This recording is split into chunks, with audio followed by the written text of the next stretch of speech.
बापू बापू दो आखिरी सवाल बापू, दो आखिरी सवाल बहुत जरूरी है। ऐसा माना जा रहा है कि 29 तारीख की अगर हम बात करें, अगर 29 तारीख को ये पूरा मामला हुआ और 31 तारीख को दूसरी दुर्भाग्यपूर्ण घटना छिंदवाड़ा में घटती है, एक बालक की मौत होती है, अगर 29 को आश्रम प्रशासन अलर्ट हो जाता तो ठीक उसी तरह से 31 को नहीं होता। नहीं, आपने बाद में कैमरे भी लगवाए वहां पर? मैंने नहीं लगवाए, उन्होंने बताया कि हमने कैमरे लगवाए थे। लेकिन जिसको करना होता है अंदर घुस के, देख एयरलाइन पे जाते हैं और सब व्यक्तियों का चेकिंग होता है, फिर भी फ्लाइट हाईजैक हो जाता है। तो करने वाले की जो मंशा होती तो इतनी सिक्योरिटी टाइट में भी वो अपना काम कर लेते हैं। नारायण नारायण। एक आखिरी सवाल, सिर्फ एक आखिरी, मैंने दो आखिरी बोले थे, एक आखिरी। आपके एक पूर्व पीए हैं महेंद्र चावला, आपके आश्रम से जुड़े हुए हैं, उन्होंने मेरे को पता नहीं, आपके एक नजदीकी पर आरोप लगाया था कि तंत्र मंत्र करते हैं, नारायण स्वामी नाम। अरे भाई, आरोप तो कोई भी लगा दे, मैं कहता हूँ बिल्कुल उपजाई हुई बात है, वाहियात बातें हैं। और रास्ते जाने वाले व्यक्ति को बोलो तेरा कैमरा में नाम आएगा, वो कुछ भी बोल देगा। किसी कारण कोई नाखुश हुआ और कुछ भी बोल देगा, तब कुछ भी बोल देना अलग बात है, और सच्चाई बोलना तो बहादुरों का काम है। नारायण नारायण। इल्जाम लगाना तो कोई बड़ी बात नहीं, छोटे से छोटा, तुच्छ से तुच्छ व्यक्ति बड़े से बड़े व्यक्ति के लिए इल्जाम लगा सकता है। आजकल तो 500 रुपये दे दो और एफिडेविट पर साइन करा लो, ऐसे लोग भी मिल रहे हैं। बिल्कुल मिल रहे हैं, बिल्कुल मिल रहे हैं, जानते हो, शाबाश है। बिल्कुल मिल रहे हैं, ऐसे भी लोग हैं। लेकिन लोग ये भी आरोप लगाते हैं कि बापू के आश्रम में जाने का रास्ता है, साधक बनने का रास्ता है, लेकिन वहां से बाहर आने का नहीं है। हाँ, तो ये तो बात सच्ची है। कैसे सच्ची है? मेरे यहाँ आने का रास्ता है, जाने का रास्ता नहीं है। कैसे?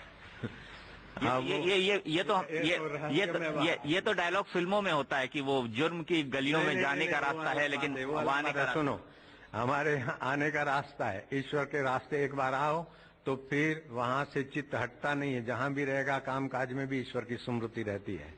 ये आने का रास्ता है, और फिर भटकने का रास्ता नहीं। एक बार चख लिया तो बच्चे की इतनी पीड़ा सहते हुए भी फिर इधर आए, बोले गंगा नहीं, हमारे तो चारों धाम इधर है। तो आने का रास्ता यही तो है, विश्वास में, श्रद्धा में, प्रीति में, शांति में एहसास होता है। तो एक बार जिसको चख लेता है परमात्मा शांति और सच्चाई और सेवा का सद्गुण, तो फिर वो उधर ही आएगा। फिर काहे को जाएगा विकारों में, काहे को जाएगा दुष्टता में। आपके इतने साधक है, करोड़ों साधक हैं, और करोड़ों आप जैसे आपने कहा कि अहमदाबाद में भी कुछ का लाई डिटेक्टर टेस्ट हो रहा है, मैंने कहा कि अहमदाबाद में कुछ का लाई डिटेक्टर। अगर कोई साधक इस मामले में आता है तो क्या आप अपने पुराने बयान पे कायम रहेंगे? क्या आप अपने आप को रिस्पॉन्सिबल मानेंगे? आप बोलेंगे मैं फांसी पे चढ़ जाऊंगा? अरे हाँ, बिल्कुल पक्की बात है। इसमें तो मेरे को पक्का है, 1000%, 100% नहीं, 1000% मेरे पर मुझे भरोसा है। कि इतना विश्वास क्यों?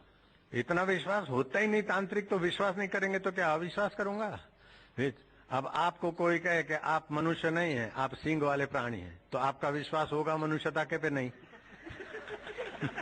मुझे देखना पड़ेगा कि मेरे 2 सींग उग सकते हैं। नहीं देखोगे आप देखते तो भ्रमित हो रहे हैं।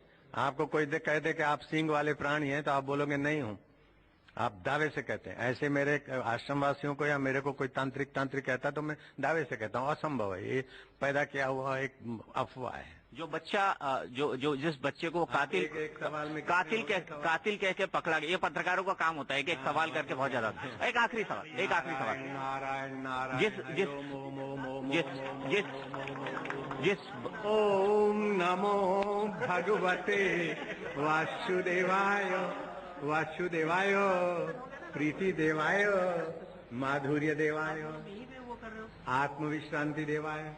ओम नमो भगवते वासुदेवाय। जाते जाते एक बात, जो बच्चे को कातिल बता रही है पुलिस, उसके परिवार वालों ने कहा है कि सीबीआई जांच हो। जो जैसा भी आप लोग करते हैं, मेरा विषय नहीं। मैं छिंदवाड़ा में नहीं हूँ, मैं मेरे इधर हूँ अपने। आप जांच के लिए तैयार हैं? अरे भाई, तैयार न तैयार पूछने का सवाल नहीं। चलिए, बहुत बहुत शुक्रिया। आशाराम बापू ने तमाम सवालों के जवाब दिए। उन्होंने तमाम जितने भी विषय उठ रहे थे उनके बारे में उन पे पूरे देश के सामने स्टार न्यूज के जरिए बातचीत की। मेरे साधकों पर मुझे नाज है, मेरे साधकों पर मुझे नाज है। कितना कितना कुप्रचार, सुनियोजित षड्यंत्र, गपशप और कितने कितने लोगों के काल्पनिक बयान लेकर समाज को और साधकों को गुमराह किया गया। मुझे मेरे गुजरात वासियों पर भी भरोसा है। और मेरे अहमदाबाद वालों को तो मैं अच्छी तरह से जानता हूँ। गली गली के लोग मुझे जानते, मैं उनको जानता हूँ। मेरे प्रति किसी का रोष नहीं है। और मेरे साधक, इतना कुप्रचार होने के बाद जो संख्या घटनी चाहिए या आदमी नाराज होकर चले जाने चाहिए, उसकी वजह और बढ़ोतरी हुई। ये एक बार नहीं हुआ है, ऐसा तो कई बार हुआ है। कभी न कभी कोई कुप्रचार चलता है, 2 साल 5 साल पहले जो चला ऐसा वैसा, तो फिर देखा तो बढ़ोतरी हुई और बढ़ोतरी हुई और बढ़ोतरी होते होते अभी लाखों में और करोड़ों में हो गए। जब हम शुरू हुए थे तो थोड़ा थोड़ा चला, फिर आया साल 2 साल में ऐसा कोई अफवाह। कभी ऐसे बापूजी दारू पीते पकड़े गए, बापूजी हेरोइन बेचते पकड़े गए, बापूजी ऐसा करते पकड़े गए, अभी जेल में है, ऐसा हो गया। अब अभी बापूजी चिंता में जेल में मर गए, ऐसा ऐसा खूब चला। अब तो मैं तो और भी अपनी संस्कृति की सेवा में सफल हो रहा हूँ। और सफलता विफलता मेरे नजर में सपना है और सबके हृदय में रहता हुआ परमात्मा अपना है। किसी जाति का, किसी मजहब का, किसी देश का भले दिखे, लेकिन मेरे हृदय से सब अपने हैं। नारायण। और फिलहाल आपको वापस लिए चलते हैं स्टूडियो। बेहद आहत दिखे आसाराम बापू अपने ऊपर उठे सवालों को लेकर, और स्टार न्यूज से उन्होंने अपनी खास बातचीत में अपने ऊपर लगे सारे इल्जाम, सारे सवालों के जवाब